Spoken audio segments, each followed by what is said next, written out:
What is up, cardboard sniffers? Welcome back to Just Nuts, guys. Today we are talking about King's Court.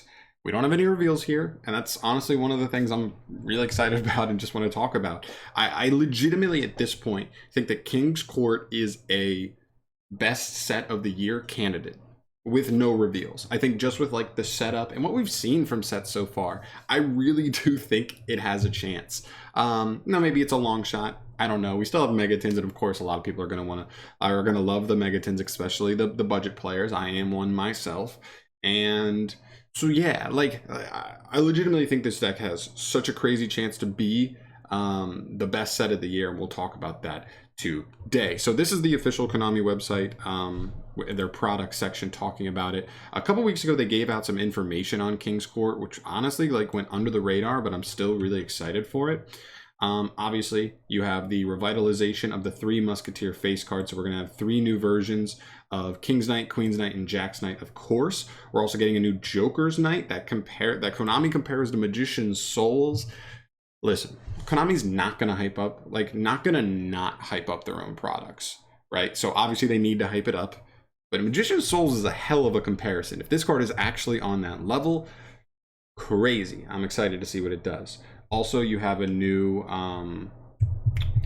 Arcana Triumph Joker, which is apparently a boss monster. We don't know if it's, I don't think it says here if it's fusion or link or whatever. We'll see. I'm not expecting too much from this, but who knows? Maybe it'll be like an out of nowhere, like decently generic card, or even just for the engine, a cool win condition card. Who knows? And then they also talk about like what is it? A spell and a trap, right? Isn't that where they, I don't know where they put it here. Yeah. 1 spell and 1 trap provide you with the powerful effects, then return to your hand on the end phase. That's kind of cool. They say powerful effects. Again, they're going to hype them up. They're not going to not hype up their own cards. We'll see how truly powerful they are, but that's pretty busted, right? Doing something good and then bouncing back to the hand so you can do it again next turn is pretty damn good. So we'll see what happens from those. That's like the forefront of this set. Obviously, it's like your cover cards of everything there. Still excited to see how that turns out. I do think there's a lot of potential there because I think Konami knows. They've seen it with stuff like Dragoon and Magician Souls. When they make like Yugi cards, but also make them meta relevant, it adds a ton of value to their sets. And these cards, even as collectibles, could have value, right? Even if they stink, but I don't think they will. I think Konami's too smart. It's the cover of the set. And I think it'll come through in some sense. I don't know if it's going to be totally meta, but we'll see. And then we get to the kind of like underlying stuff here. Where are we at? So let me get to this last section right here. King's Court also has new cards to help out a wide variety of decks you might have started building in 2021, including new cards related to decks, strategies, and themes introduced or supported in Legendary Duelist Season 2, Lightning Overdrive, and more. Be on the lookout for collectors, rare versions of world premiere cards, and previously unreleased cards from Japan, as well as classic and competitive favorites. So this is just like a little tiny paragraph right at the end that makes me go, ooh, clean. Give me some of that, because first and foremost, they talk about giving us more cards for from Legendary Duelist 2 and Lightning Overdrive archetypes. If you just go from there, starting with Legendary Duelist 2, just the archetypes, by the way, that you might see in here. We're talking, they don't even list that many archetypes up here. Okay, fine. Blue Eyes. Oh, I don't know. Are there any Blue Eyes fans out there? I don't know. Maybe 1 million. Cyber Dragon fans out there? Maybe 800,000. Maybe not 1 million if Blue Eyes is 1 million. Black Wings, another huge fan favorite. Galaxy Eyes, Photon, that's another fan favorite. Abyss Actors, not too much a fan favorite. That one might have like 50 fans. Who knows? Sorry if you're a Abyss Actor fan. Harpy Ladies. Your boy's a Harpy Lady fan. I'm a Cyber Dragon fan too, but the other ones are not my favorite. I say they're cool though. Angel, what is it? Machine Angels? Is that their name? Yeah, Machine Angels. Or Cyber Angels. Jesus, I'm a nincompoop. We've seen Ben 10 and stuff like Natasha be very good in a meta deck. So maybe we get some cards there, and they didn't make the most recent wave of support for them that good. Maybe they give them another card. Who knows? They seem to really want to push Drytrons. with stuff like the new Exceed monster in Lightning Overdrive. Again, another reason why they might do something there, because it still buffs that. You get 2 Rose Dragons. They're getting more support. In Lightning Overdrive, that could be another thing that's doubled up. Give them another card. Who cares?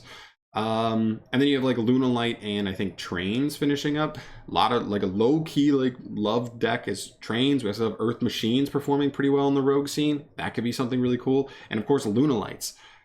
If they got Tiger back, they'd be pretty good, right? So maybe they give him another card. I don't know. That's something interesting.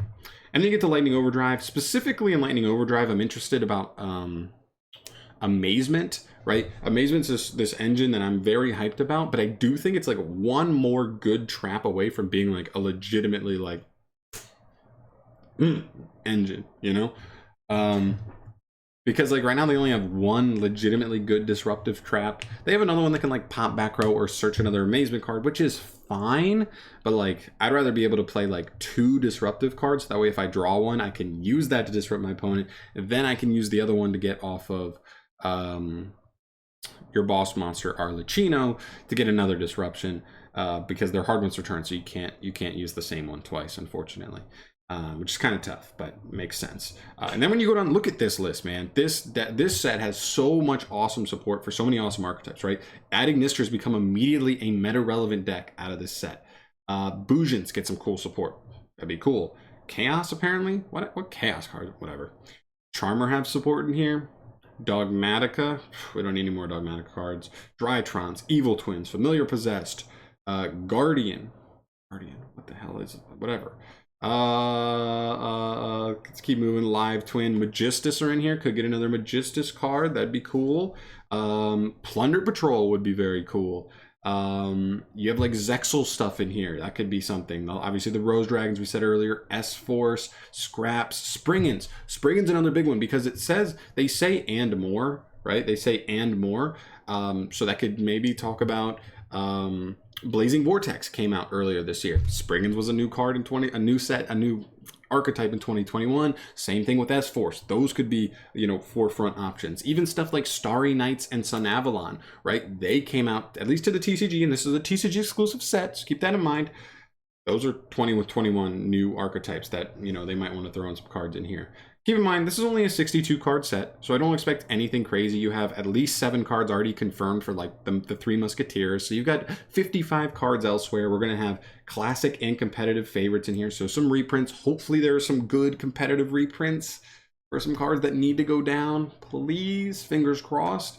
Classics, I'm sure they'll throw some Yugi cards because it's the Musketeers, so it's a Yugi kind of set. And we have a couple of collector's rare versions of World Premiere and unreleased cards from Japan. That, as a Code Talker fan, makes me think of potentially Decode Talker Heat Soul. Ooh, I don't know. That'd be fucking crazy, man. But yeah. Long story short, I think the potential here is so crazy, and we have no cards revealed. We are legitimately, I think, 7 weeks away, and we have not a single card revealed here. I mean, we have some names of, obviously, like the Musketeer stuff. We have no effects. We'll probably start getting those soon, I would imagine, unless Konami really wants to hold everything off until the very end. But they usually like to start releasing stuff, you know, around this amount of time away. I am extremely excited to see what comes from that. But yeah, that's everything I want to talk about. I don't think I really ever covered the fact that they even released this paragraph, and I think this paragraph lights a fire in my soul. I think there's a lot of really good things that could come out of that, like the stuff from Legendary Duels Season 2, just such beloved fan and like favorite anime archetypes, right, from favorite characters. That's awesome. Some really awesome, like almost meta, like a lot of stuff that's going to be meta relevant here. Adignisters, Evil Twins could be interesting. They've been getting some good support low key, especially after Dawn of Majesty. When they get that spell may legitimately change, you know, how good the deck is overall. Dogmatica, obviously. Plunder Patrol is always like a fringe deck. Trap Tricks, Tri Brigade, Utopia. And then you have obviously like Amazement, right? So there's just so many different things. You could go down the whole list of oh my god, I'm going crazy.